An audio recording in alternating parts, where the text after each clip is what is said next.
Bonjour tout le monde, nous sommes le 8 octobre 2016.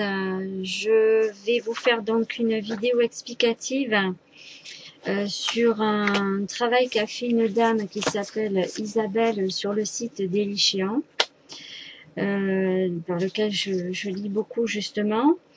Donc je vous donnerai le lien en dessous de la vidéo pour que vous alliez lire et comprendre ce que j'ai voulu vous expliquer aussi, parce que je ne ferai que des brèves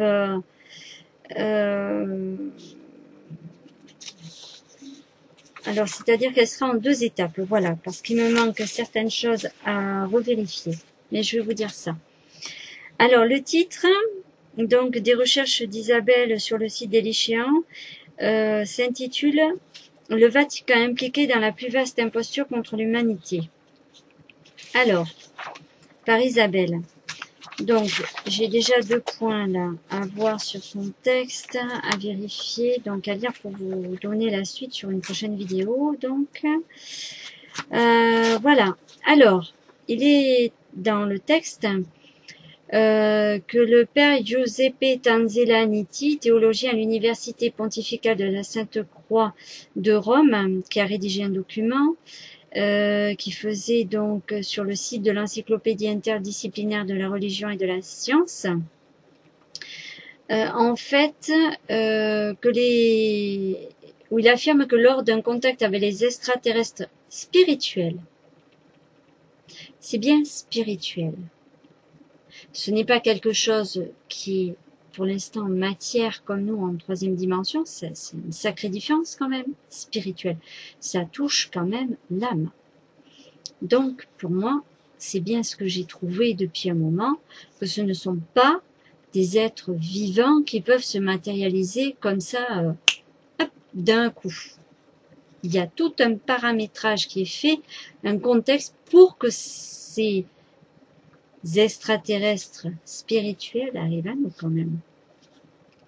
C'est d'après des recherches et vous allez voir au fur et à mesure de ce que j'ai bien compris. Donc, il ajoute que les chrétiens n'auront pas à renoncer à leur foi en Dieu sur la base de cette nouvelle révélation, mais qu'ils pourront embrasser une nouvelle religion. Alors, c'est faux, parce qu'il n'y aura pas de nouvelle religion, c'est archi faux. La nouvelle religion, de toute façon, New Age est une imposture. Todd a bien écrit sur ses tablettes que les religions tomberont dans la poche du monde. Si j'imite ça, bon, je ne sais pas si je l'imite bien, mais bon, toujours est-il que voilà. Donc ça, c'est archi faux. Alors, j'ai trouvé ensuite, elle parle du télescope Lucifer. Alors, et elle parle justement d'une certaine planète Nibiru Némésis. Alors, ça serait une planète, donc, alors elle ne le marque pas, c'est suite à des lectures, qui fait une révolution elliptique tous les 26 000, donc environ 26 920 ans, dans la Voie lactée. Bon, pour l'instant, j'ai été sur Stellarium, je ne l'ai pas trouvé. Je suis un petit peu dans le sens sceptique. Je suis pas pessimiste. Je suis sceptique, donc observatrice. Voilà.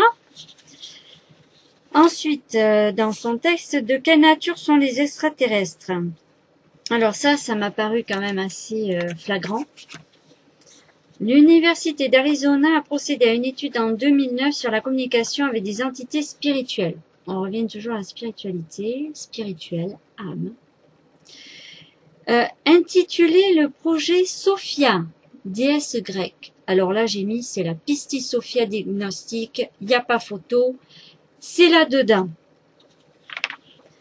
Ensuite, elle écrit donc, d'après donc d'autres recherches de l'Université d'Arizona, il marque que cela amène le mariage de la religion, de la science et de la technologie, amène les scientifiques à croire que d'importantes altérations de l'ADN humain pourront ouvrir la porte à une intelligence encore jamais vue, ouverture à des entités d'autres mondes. Alors elle met ça entre parenthèses avec un point d'interrogation. Et moi, je marque très bien, et ça j'en suis persuadée, même sûre à 100%, ce sont les petits gris. Danger, dimension égotique, l'ego, pour les personnes sans ange et non descendants du peuple d'Adam d'après certaines écritures. Alors, parce que j'ai trouvé les personnes qui voient des anges, donc, sont des descendants d'Adam. Hein, on n'arrête pas de descendre Adam. Moi, je pense que Adam doit être simplement un être vivant parmi tant d'autres, mais qui est resté positif, plein d'amour, de respect.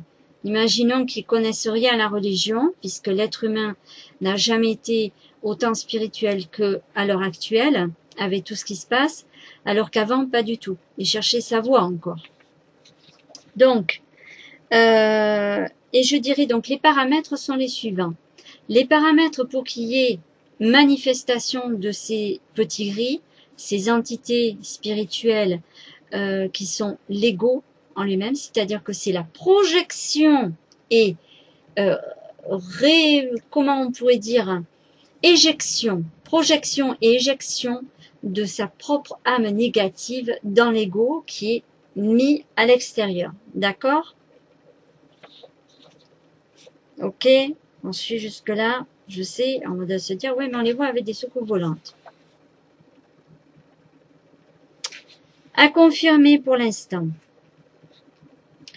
Alors, donc les paramètres, oui, j'en reviens à ça. Donc pour les paramètres, c'est simple, il faut qu'il y ait un endroit très négatif.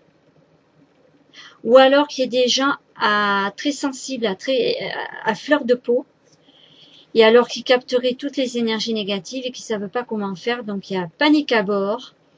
Et d'ailleurs, d'ailleurs je le marque même plus loin, hein, l'exemple est donné dans une des vidéos de Stéphane Alix, où justement il interroge des gens qui effectivement lui répondent.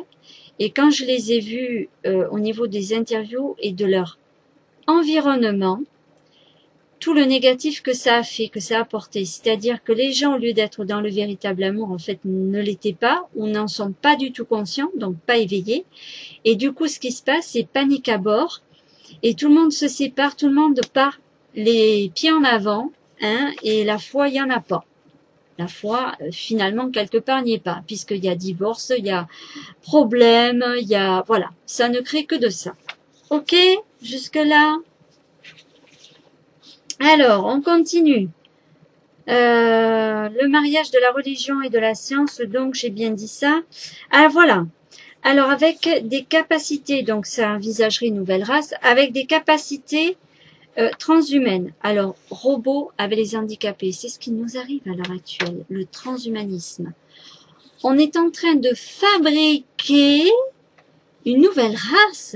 Mais tout ce qu'elle met là, vous allez voir, c'est exactement ce qui nous arrive à l'heure actuelle. C'est-à-dire que on va vouloir transformer tous ces gens handicapés qui, au départ, ne devraient pas être handicapés. Je le dis sincèrement, comme c'est tombé dans, c'est tellement clair et net, dans cette espèce d'illusion avec les médicaments, les mauvais médicaments, attention, hein, les mauvais médicaments à effet secondaire, tout ce qui est en train de nous tomber sur le coin de la figure. Comme ça fait marcher l'industrie robotique. On fait de l'exploitation des minerais. J'en passe, c'est les meilleurs. Donc c'est pour continuer à mettre de l'argent en circulation. Ce que je vous disais pour la loi d'attraction de l'abondance. Attention, quelle abondance voulez-vous attirer? Donc vous avez ceux qui vont faire les choses correctement. Donc, ils vont attirer l'abondance dans le positif. Hein, mais vous en avez d'autres, voilà, c'est ce qui arrive avec le transhumanisme. Hein, la nouvelle race avec les chemtrails. Hein, on essaie de nous diminuer. Le bruit, l'électromagnétisme, plus de gens sourds. Enfin, je vous en passe des meilleurs, n'est-ce pas? Et on met à l'honneur tous ces progrès technologiques. Ok, on fait du bien à des gens handicapés. Ça les soulage. D'abord, c'est un coût, parce qu'on met des coûts exorbitants à ce niveau-là. Je trouve ça lamentable, d'une autre part. Mais je trouve que c'est vouloir diminuer l'être humain en conséquence. C'est-à-dire que ça va être il y a une cause qui va créer des conséquences à ce niveau-là. Voilà. Ensuite, elle marque, ensuite, voilà, ils veulent laisser entrer des êtres extradimensionnels, spirituels, extradimensionnels, extraterrestres, qui obéissent à une volonté inconnue. Alors, je remémore, mal-être humain, suite à manipulation en Atlantique, donc c'est répétition d'histoire avec le petit gris, l'ego, sont tombés dans le panneau les gens de l'Atlantique aussi. Que voulez-vous? Bon, par contre, là où je suis pas d'accord, c'est après. C'est Sinistrari a affirmé que l'antéchrist à venir serait de la même nature et de la même provenance que les Néphilim. Alors, l'antéchrist, donc, c'est tout ce qui est avant. D'accord? Tout ce qui est avant le Christ. Et je rectifie en disant que l'antichrist, c'est celui qui est contre le Christ. Voilà. Donc, encore répétition de l'histoire pour mes mots antédiluviens, hein, tout ce qui est avant le déluge. Les géants étaient sur la terre en ce temps-là et aussi dans la suite parce que les fils de Dieu venaient vers les filles des hommes et leur donnaient des enfants. Ce sont ces hommes puissants qui, dès les temps anciens, furent des gens de renom. Genèse 6, 1,2-4. Alors là, c'est simple, c'est le peuple de Mu, le peuple atlante avec les Elohim. Il y a eu manipulation génétique puisque c'est le peuple atlante qui a qui a créé le peuple de Mu. Donc l'être humain, il y a eu des ratages. Hein. C'est pour ça qu'il y a beaucoup de choses à rattraper. C'est pour ça qu'il y a eu la quarantaine aussi. Voilà. Alors, comme Sinistrari, un nombre surprenant de scientifiques, théologiens et autres érudits croient que des êtres hybrides, alors depuis 3 ans que je fais des recherches, les hybrides pour moi c'est mi-humain, c'est-à-dire on entend par quoi? Les handicapés, avec le transhumanisme, hein, des êtres hybrides, mi-homme, mi-entité spirituelle. Nous sommes tous hybridés alors. Nous avons un corps physique, en densité 3e dimension, animale, et nous avons la spiritualité, donc nous sommes tous hybridés. Non? Et ensuite, donc ils avouent aussi, pour ma part, qu'il aurait des démons et qui s'appellent Iti, petit gris, hein, les mots, les golems. Les golems, ce sont des gens qui font de la magie noire, je vous rappelle les égrégores, et qui font n'importe quoi avec. Ils font monter et ils fabriquent une égrégore, voilà, par la pensée. L'être humain par sa créateur. Alors, ensuite, les idoles à qui on offrait des sacrifices humains seraient en fait un culte à des créatures qui obéissent depuis la nuit des temps à une volonté diabolique. Et oui, il faut tuer pour que ces êtres égotiques continuent à vivre, que cette vibration basse, hein, c'est le culte de Baal. Je continue. Donc, des géants naquirent de cette union, hein, avec des humaines, des obéissances à un décret divin, puisqu'ils ont été faire l'être humain supplémentaire. Il y a des gens du peuple de Mu sûrement qui ont dû vouloir perpétuer, enfin bref, dans la folie. Et qu'ils ont utilisé des potions et des enchantements pour séduire les femmes. Bon, et à notre époque, nous avons le vin, le champagne, les drogues.